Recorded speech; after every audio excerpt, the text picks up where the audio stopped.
Agradeço a oportunidade de estar falando aqui sobre um tema tão profundo que me fez refletir por tanto tempo, e eu espero que possamos compartilhar essas reflexões na manhã de hoje. Lei de adoração, nossa relação com Deus. As perguntas são as 649 a 657 e 667 a 673 de O Livro dos Espíritos, codificado por Allan Kardec. Essa é a fonte bibliográfica. Vejam, a lei de adoração é a primeira lei moral contida em O Livro dos Espíritos, nessa codificação feita por Allan Kardec. E não à toa a lei de adoração é a primeira lei moral da vida, é a primeira reflexão que devemos fazer da nossa conexão com Deus, a nossa conexão com o Criador de todas as coisas. Esse capítulo, que é o capítulo 2, ele aborda respostas muito interessantes dos espíritos superiores, benfeitores, que foram codificados com maestria por Allan Kardec. Então, algumas coisas que eu pretendo falar na manhã de hoje e que estão no Livro dos Espíritos a adoração é a elevação do pensamento a Deus. Através dessa elevação, o ser humano, o homem, se conecta com o seu Criador, ele se aproxima de Deus. Esse é um sentimento inato no homem, está dentro da criatura, ele não foi aprendido, não foi ensinado a ele, está ali dentro da sua consciência, é um sentimento inato. A verdadeira adoração está no coração, não em cultos exteriores, não nada do lado de fora. A prece agradável a Deus, e nesse ponto se faz essa aproximação com o divino, com o Criador, ela se dá com o coração quando ela é feita com fé, fervor e sinceridade. Então, a prece do coração é tudo, a dos lábios não é nada. E a prece se dá para três coisas, para louvar, pedir e agradecer. Então, essas são alguns trechos, algumas ponderações desse capítulo 2 de O Livro dos Espíritos que pretendemos comentar e refletir na manhã de hoje. Então, o primeiro princípio que a doutrina espírita nos traz é a existência de Deus. E enquanto ao longo da história humana várias religiões utilizaram-se de segregação e exclusivismos para falar desse Deus, foi até mencionado aqui aos tempos das cruzadas, a doutrina espírita ela vem nos trazer um Deus que é um pai de todos e não um pai de alguns. Ele é um pai de todos e que nos convida a todos a termos uma experiência de filhos. Nós somos seres espirituais fazendo uma experiência humana. E Deus é um pai de todos, não é um pai de alguns. E Ele quer que todos nós possamos reconhecer essa paternidade divina e vivermos enquanto seus filhos, muito mais do que suas criaturas, nós somos filhos. E ainda limitados que somos, temos dificuldades de perceber esse amor infinito do Pai por cada um de nós. Mas o que nós devemos fazer é ir caminhando e amando e nos conectando com Deus do jeito que a gente dá conta. E aos poucos vamos ampliando a nossa visão e nos conectando um pouco mais. Mas vamos fazer da forma como a gente dá conta. Ainda somos seres muito imperfeitos, mas já caminhamos muito da época da nossa infância espiritual até estarmos no momento presente. E Deus não nos pede o impossível. Ele sabe, Ele conhece a intimidade dos seus filhos, a intimidade das criaturas. Deus sabe de cada um de nós, como seres que somos, conhece na nossa profundidade, conhece o nosso esforço, conhece os nossos sentimentos e pensamentos, e ao invés de nos julgar como um Deus, um Pai autoritário, imperioso, austero, Ele é Pai de amor, amor infinito, e vamos caminhar até conseguirmos compreender um pouco mais desse amor infinito que Ele tem por todos nós. Um pouco antes de discorrer sobre essa palestra no CEPAC, alguém comentou comigo assim, então isso já não é propriamente da doutrina espírita, mas vejamos que tem muita relação com o que é dito por Allan Kardec e o Evangelho de Jesus. Deus está para as criaturas como o peixe está para o oceano. Então, o peixe, ele sabe que ele está envolvido. Ele não sabe porque ele não é um ser racional, mas ele está envolvido naquele oceano, que algumas outras religiões falariam no oceano prânico, e nós estamos mergulhados no fluido cósmico universal.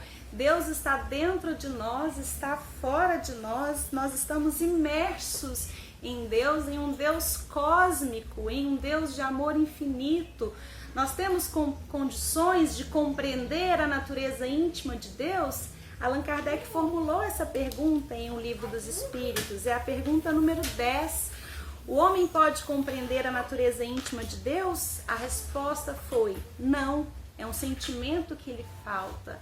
E como eu disse que Deus é a existência de Deus é o princípio da doutrina espírita, o número 1, a pergunta número 1 de Allan Kardec em O Livro dos Espíritos é: o que é Deus? Que é Deus?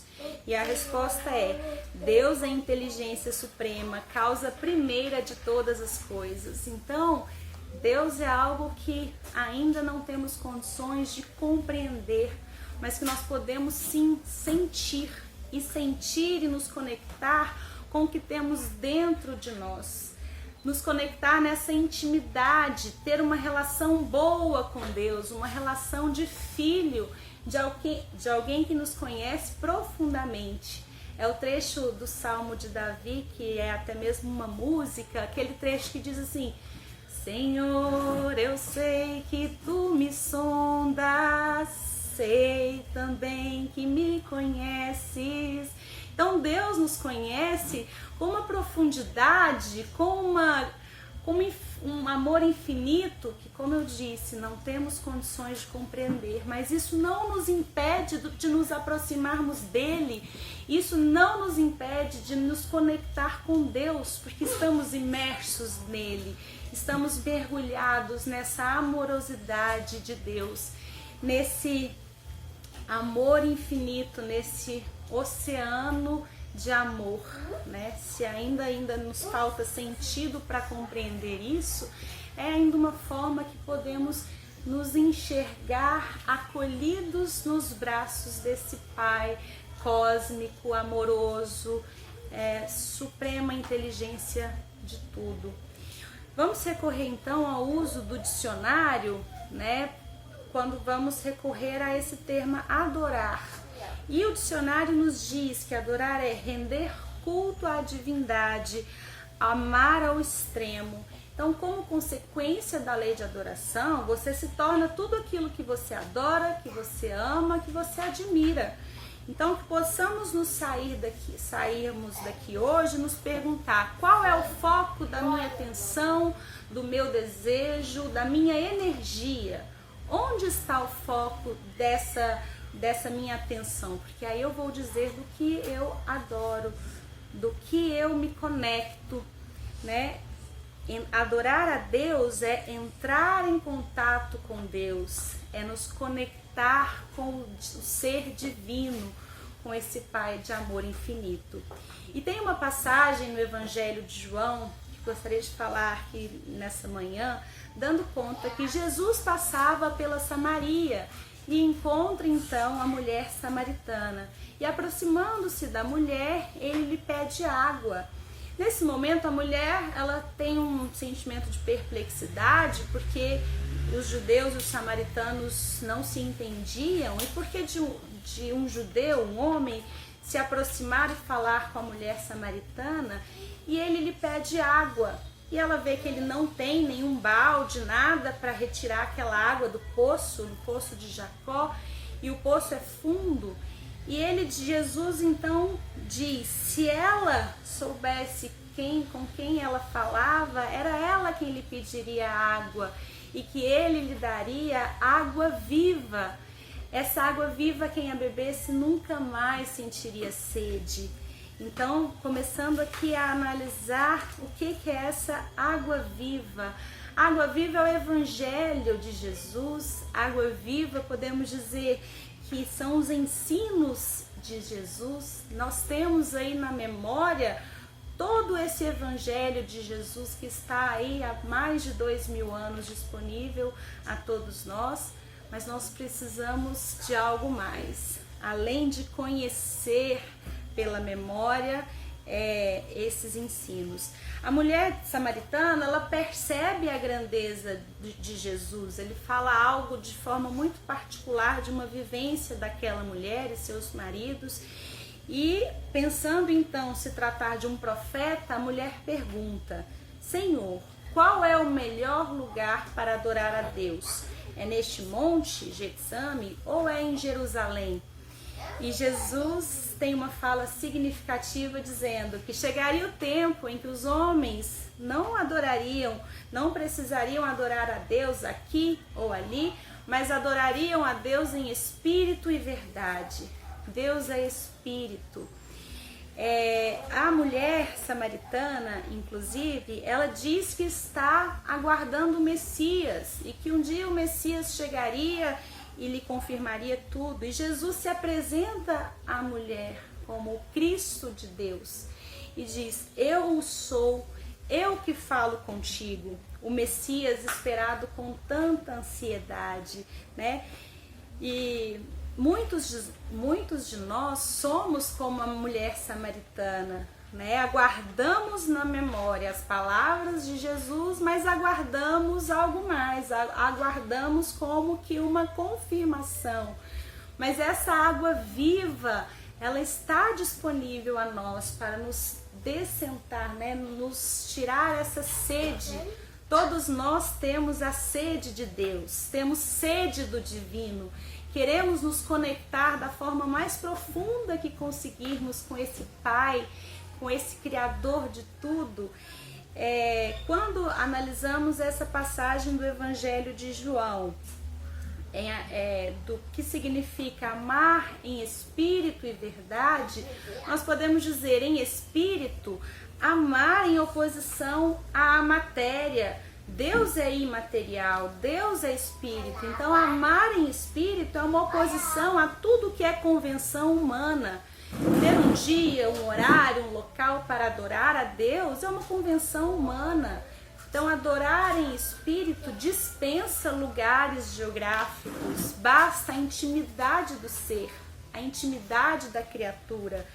Não importa nada do que estiver do lado de fora, importa o íntimo da criatura. Então, não exige que seja feito em um templo, uma igreja, um centro de umbanda, um centro espírita, nenhum lugar definido.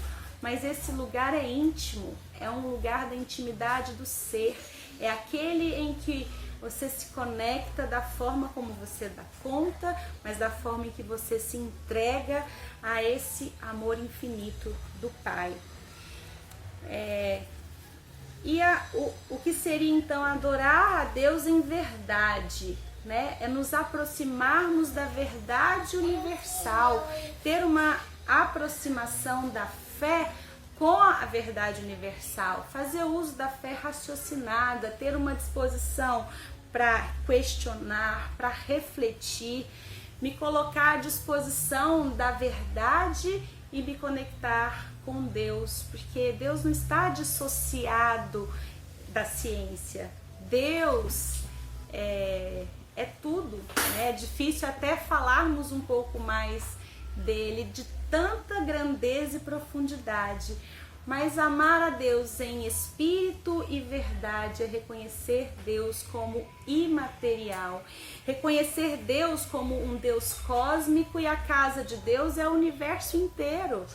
Então é preciso que a minha vida, a nossa vida, seja um constante ato de louvor a Deus, um tributo ao Senhor da vida, que nos dá essa oportunidade de vivermos essa experiência, de crescermos e de nos aproximar passo a passo na direção do Pai. Então, também me questionaria, fiz um primeiro questionamento de qual é o foco da minha atenção, do meu desejo, da minha vontade, que vai dizer do que eu adoro.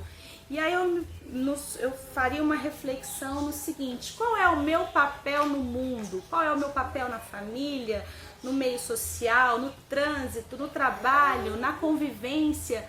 O meu papel no mundo, essa minha disposição em questionar, vai me dizer, vai me sintonizar com o Criador e o Senhor da vida. E a busca do ser humano com contato com Deus é antigo. Comecemos com a pergunta 649, cuja resposta eu mencionei. O que consiste a adoração? É a elevação do pensamento a Deus, e através da elevação a criatura se aproxima de Deus.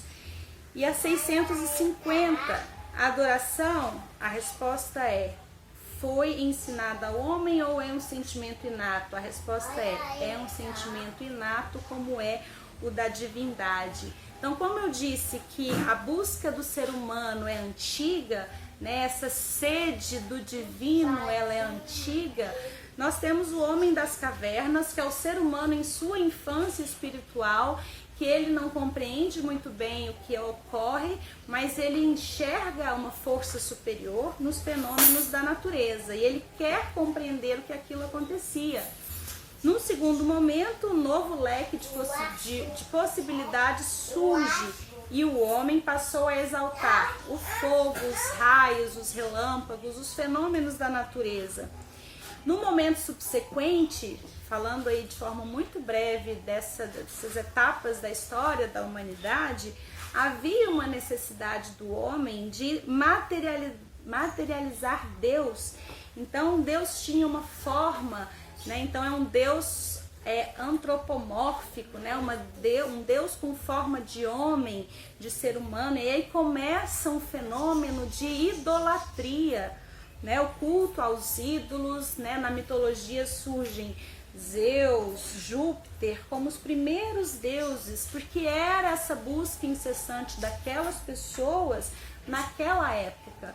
Então vigorava o politeísmo na antiguidade, poli, muitos, teísmo, Deus, uma ideia de muitos deuses, e como forma de bajular esses deuses que tinham características muito humanas, surgiram os sacrifícios. Sacrifícios de animais, sacrifícios de seres humanos, sacrifícios de crianças, mulheres virgens. Essa crueldade se deu numa época em que o ser humano queria o contato com o seu Criador, mas ele não tinha o senso moral desenvolvido. Somos nós que não tínhamos o senso moral desenvolvido. Então é um capítulo doloroso esse da história da humanidade, que inclusive é objeto da pergunta 669. Como o homem pôde ser levado a crer que os sacrifícios pudessem ser agradáveis a Deus? Né? Hoje nós temos essa perplexidade de imaginar como isso foi uma forma que a criatura se valia para se aproximar do Criador, oferendas de vidas humanas, crianças, mulheres virgens, seres humanos, animais. Então essa crueldade ela só ocorria porque o ser humano não enxerga Deus como fonte de bondade. Então, com o senso moral pouco desenvolvido, esse é um triste capítulo do que nós assistimos, que era ainda uma necessidade de a criatura se conectar com o seu Criador, com Deus. Então, mas em contrapartida a essa ideia do politeísmo na antiguidade, havia o monoteísmo que vigorava entre os hebreus. Então o povo hebreu estava em busca da terra prometida, em busca da Canaã deles, e era necessário, Moisés era a primeira revelação, era necessário que se fizesse imperar a ideia de um Deus único para a chegada de Jesus. Mas Moisés precisava se valer ainda naquele momento da história da humanidade terrena de leis severas, como a figura lendária que era, né, um legislador que era, leis severas. Né? Há um episódio narrado em Êxodo em que ele se separa e vai ao Monte Sinai, recebe as tábuas, né? Ali está muito nítida a comunicação mediúnica de Moisés recebendo ali as orientações necessárias ao momento histórico, e ele chega ao povo e verifica que eles tinham todos pegado as alianças, os objetos valiosos de ouro e criado um bezerro de ouro, e estavam ali para idolatrar o bezerro de ouro. E a determinação de Moisés foi: matem-se os idólatras. É um capítulo em que há uma enorme matança de idólatras registrados nas escrituras, na Bíblia. Então, mas por que isso? Jesus chega e é preciso que ele chegue em um ambiente em que já estava em vigor a ideia de um Deus único. E esse povo, o povo judeu então, misturou muito o que era divino com o que era leis severas, humanas, transitórias do mundo. A divergência que havia, ou esse desconhecimento de separar o que era leis morais do que era divino, daquilo que era humano e daquilo que era transitório, Jesus, em vários momentos, em várias passagens, ele vem desfazer de crendices e superstições daquele povo. Quando Jesus veio e disse: eu não vim destruir a lei, mas dar-lhe cumprimento, ele se referia às leis morais. Jesus também questionava o excesso dos rituais de limpeza das mãos, quando ele dizia que o que importa é a pureza do coração. Jesus questiona: o sábado foi feito para o homem ou o homem foi feito para o sábado? Ou essa mesma pergunta feita pela mulher samaritana: qual o melhor lugar para adorar a Deus? E ele não cede a crendices, superstições daquele povo. Ele não vai dizer que o melhor lugar é Jerusalém ou o Monte Getsane. Não, ele vai dizer: adorar a Deus em espírito e verdade. É isso que verdadeiramente importa. Jesus demonstra o tempo todo a necessidade de transcender aos atos exteriores. Então, nós devemos também, nesse momento em que estamos, transcender a tudo que é culto exterior, o que é rito. Nós já estamos no estágio evolutivo em que sabemos que ritos, sacrifícios, cultos exteriores, eles não têm mais espaço para essa conexão com Deus, né? E essa elevação do pensamento a Deus, que é a resposta à pergunta 649, isso pode se dar através da oração. O que Deus quer, né? O que espera de nós? O reconhecimento dessa paternidade divina, porque o Pai é nosso, é de todos nós, não é, como eu disse no início, o Pai de alguns. Então, quando Jesus diz Abba, e eles têm uma relação muito íntima com Deus, que é dizendo: papai, afasta de mim o cálice da salvação, o cálice da tentação, mas que seja feita a sua vontade. O que Jesus quer o que Jesus quer dizer aí é desse sentimento de fidelidade, de confiança, de entrega ao Pai. Então, aos poucos, eu chego nesse momento para que possamos reformular esse adorar, essa adoração a amar.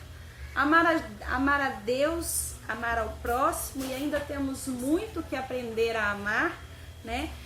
O tema central da nossa vida é que deve ser Deus. E Deus, ao nos conectarmos com Ele, nos viabiliza caminhar no mundo, conviver com os outros, fazer esse caminho de autoconhecimento e de entrega, de viver essa experiência na vida humana que vivemos, lembrando que somos todos seres espirituais vivendo uma experiência humana.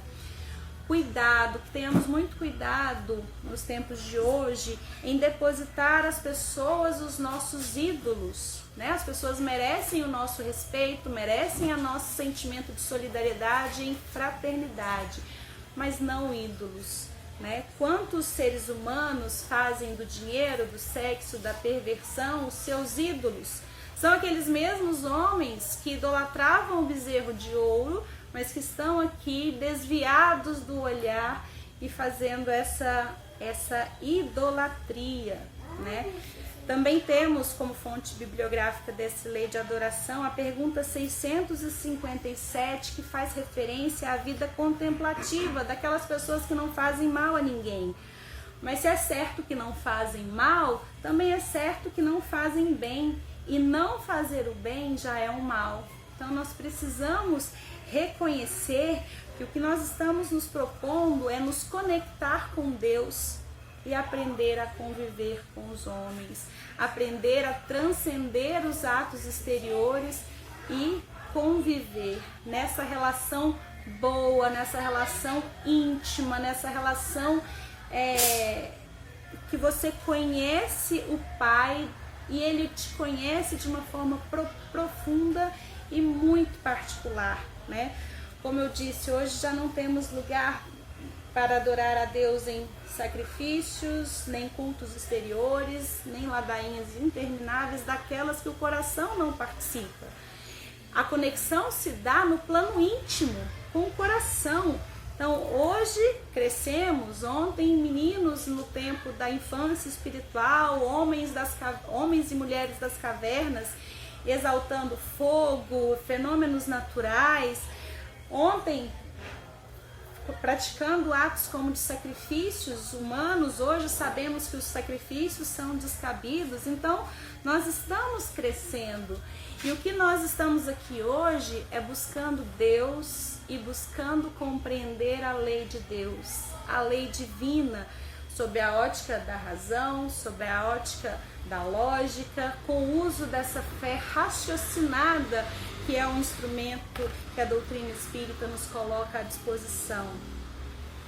E será que nós vamos, ao sair daqui, conseguir demonstrar a nossa fidelidade ao Pai nos momentos de dificuldades, nos momentos de dores, dos percalços, né? Nós estamos o tempo todo tendo oportunidades como essa de aprendizado, de nos aproximar com o Pai. Então Ele nos enxerga como nós enxergamos muitas vezes aquelas crianças ali pequenininhas que estão aprendendo a andar, e nós vemos que a criança vai cair, levantar várias vezes, mas vai aprender a andar. Assim nós vamos cair, levantar, passar por momentos de sofrimento, dores, percalços, mas que teremos condições de aprender a amar, né? E o altar de Deus é o universo inteiro. Então, quando falamos em nos conectar, tenhamos essa imagem que o altar de Deus é o universo inteiro. Como eu disse, então, do papel da oração, ela nos cabe a louvar, pedir e agradecer. Louvar é quando reconhecemos a grandeza de Deus. E quando nós conseguimos reconhecer isso, nosso pedido é até modesto, porque nós sabemos que o Pai sabe o que é melhor para cada um de nós. E por fim, agradecer, né? Essas seriam as três coisas pelas quais a oração pode nos fazer.